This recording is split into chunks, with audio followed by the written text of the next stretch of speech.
ভাবে তিনি অন্য আরেকটি দেশের স্বার্থ রক্ষা করে চলেছেন। প্রকল্পের নামে মেগা দুর্নীতি করেছেন। বাংলাদেশের মানুষের ভাগ্য, এদেশের অর্থনীতি, এদেশের রাজনীতির ভাগ্য নির্ধারিত হয়েছে দিল্লি থেকে। এইভাবে 15 বছরের জুলুম, বৈষম্য আর নির্যাতন চলছিল। গুম, খুন এবং হত্যাকাণ্ডের স্বর্গরাজ্যে পরিণত হয়েছিল বাংলাদেশ। সবুজ শ্যামল বাংলাদেশকে একটি শ্মশানে পরিণত করা হয়েছিল, যার বিরুদ্ধে বারবার গর্জে উঠেছে বাংলাদেশের মানুষ। 2009 সালের পিলখানা ট্র্যাজেডির মাধ্যমে 57 জন দেশপ্রেমিক সেনা কর্মকর্তাকে হত্যা করে 2013 সালের শাপলা চত্বরে নবী প্রেমিক তৌহিদি জনতার রক্ত গঙ্গা বইয়ে দিয়ে 2021 সালে মোদী বিরোধী আন্দোলনের হেফাজতের নেতা কর্মীদের বুকের উপর গুলি চালিয়ে শেষ পর্যন্ত শেখ হাসিনা 2024 সালে বাংলাদেশের ছাত্র জনতার লাশ দিয়ে গোটা বাংলাদেশকে রক্তে রঞ্জিত করে দিয়েছিল।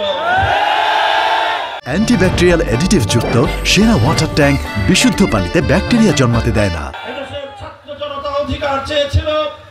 এদেশের ছাত্র জনতা বৈষম্যহীন বাংলাদেশ গড়বার দাবি উত্থাপন করেছিল। এদেশের ছাত্র জনতা কোটার বিরুদ্ধে মেধার ভিত্তিতে দেশ গড়বার স্বপ্ন দেখেছিল।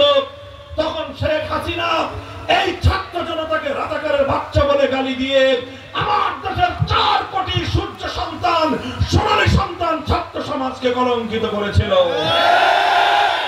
এদেশের ছাত্র সমাজ তখন বলেছিল, অধিকার চাইলে যদি রাজাকার হতে হয়, বৈষম্যের বিরুদ্ধে কথা বললে যদি রাজাকার হতে হয়, যদি মেধা ভিত্তিক রাষ্ট্র এবং দেশ গঠন করবার দাবি উত্থাপন করলে যদি রাজাকার হতে হয়, স্কুল, কলেজ, ইউনিভার্সিটি, আলিয়া মাদ্রাসা, কওমি মাদ্রাসা, গোটা বাংলাদেশের সকল ছাত্র জনতা ভেদাভেদ ভুলে গিয়ে রাজপথে হাতে হাত রেখে স্বৈরতন্ত্রের বিরুদ্ধে, ফ্যাসিবাদের বিরুদ্ধে ইতিহাসের শক্তিশালী ইস্পাত কঠিন ঐক্য গড়ে তুলে প্রতিটি শিক্ষাঙ্গন থেকে আওয়াজ তুলেছিল, স্লোগান তুলেছিল, আমি কে তুমি কে, রাজাকার রাজাকার।